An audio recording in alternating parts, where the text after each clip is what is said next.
حضرت ابراہیم علیہ السلام کی عادت تھی کہ مہمان کے بغیر کھانا نہیں کھاتے تھے، اور جو کھانا مہمان کے ساتھ کھایا جائے اس کا حساب بھی نہیں ہوگا۔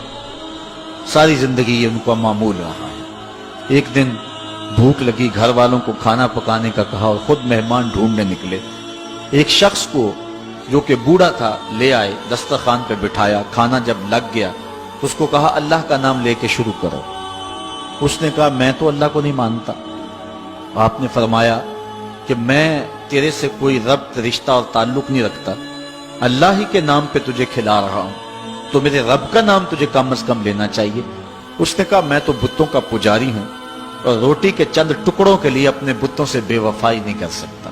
حضرت ابراہیم علیہ السلام بولے جب تو اتنا غیرت مند ہے کہ میرے رب کا نام نہیں لیتا اور اپنے بتوں سے بے وفائی نہیں کر سکتا، تو پھر میرا بھی تو کیا لگتا ہے، اگر میرے رب کو نہیں مانتا تو میں تو کھانا اس رب کے نام پہ کھلاؤں گا، کھاتا ہے تو ٹھیک نہیں تو تیری مرضی۔ وہ حضرت ابراہیم علیہ السلام کے دسترخوان سے اٹھ کے چلتا بنا، وہ گیا تو جبریل امین حاضر ہو گئے، سلام دیا، سندیسہ سنایا۔ رب کہتا ہے اے میرے خلیل، تو نے میرا ایک بندہ ناراض کر دیا۔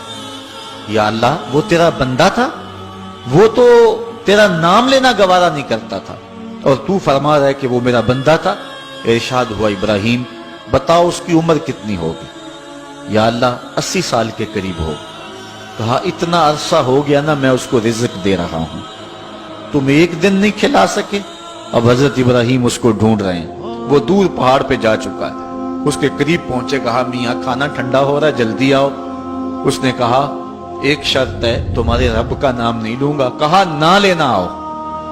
تو کہنے لگا لہجے میں اتنا گداز، اتنی نرمی کیسے آ گئی؟ تم تو کہتے تھے رب کے نام کے علاوہ کھلاؤں گا نہیں۔ کہا کہ اسی رب کا ہی تو پیغام آیا ہے کہ میں بھی اس کو دے رہا ہوں۔ اس نے کہا اگر تیرا رب اتنا اچھا ہے تو کھانا بعد میں کھائیں گے، پہلے اس کا غلام بنا لے مجھ کو۔ تو وہ رب ہے سب کا، ہمارا حق ہے کہ ہم اس کی پوجا کریں۔ تو اللہ تعالیٰ جل شانہ نے ارشاد فرمایا یا ایھا الناس اعبدوا ربکم، اپنے رب کی عبادت کرو۔ ایک تو وہ تمہارا رب ہے، اور پھر الذی خلقکم، اس نے تمہیں پیدا بھی کیا ہے۔ توجہ چاہوں گا کتنی شان ہے کہ اس نے تخلیق بھی کیا اور پھر اس نے تمہاری تربیت بھی کی۔ جو تخلیق بھی کرے اور تمہاری تربیت بھی کرے، کیا اس کا حق نہیں ہے کہ اس کے حضور سجدہ ریزیاں کی جائیں؟ ساری زندگی انسان ماں کی خدمت کرتا رہے تو بتاؤ ماں کی خدمتوں کا بدلہ دے سکتا ہے؟ ماں کے پیار کا صلہ دے سکتا ہے؟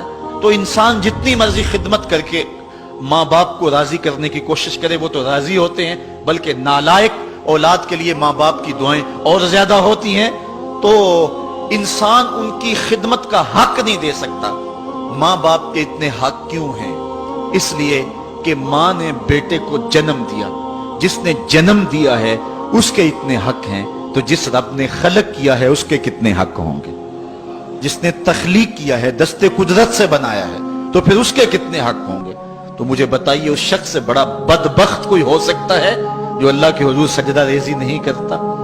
صبح کے وقت چڑیاں بھی اللہ کا نام لے رہی ہوتی، حشرات الارض بھی رب کا نام پکار رہے ہوتے ہیں، بلوں سے سر نکال کر جانور بھی اللہ کا نام پکار رہے ہوتے ہیں، اور اس شخص سے بڑا بد نصیب زمانے میں کوئی نہیں ہے کہ جو اللہ کی حضور جھکنا نہیں جانتا، جو اللہ کی حضور جو ہے وہ عبادت کا سر نہیں رکھتا۔ وہ رب ہے جو تمہیں پیدا کرنے والا ہے۔ ماں کے رحم کے اندر کون نقش و ونگار دینے والا ہے؟ کس نے گوشت کے لوتھڑے کو بولنا سکھایا ہے؟ کس نے چشم خانوں کے اندر روشن چراغ رکھ دیے ہیں؟ اور کس نے سر کے اندر ایک نشیط اور روشن دماغ رکھ دیا ہے؟ کس نے ہاتھوں کو پکڑنے کی قوت دی اور کانوں کو شنوائی کی طاقت دی؟ اور کس نے جو ہے وہ سونگھنے کی قوت اور قوت شامہ ناک کے نتنوں کے اندر رکھ دی؟ کون ہے جو ٹانگوں میں زور پیدا کرتا ہے؟ کون ہے جس نے چھاتی کو طاقت دی؟ کون ہے جس نے انسانیت کو احسن تقویم بنایا؟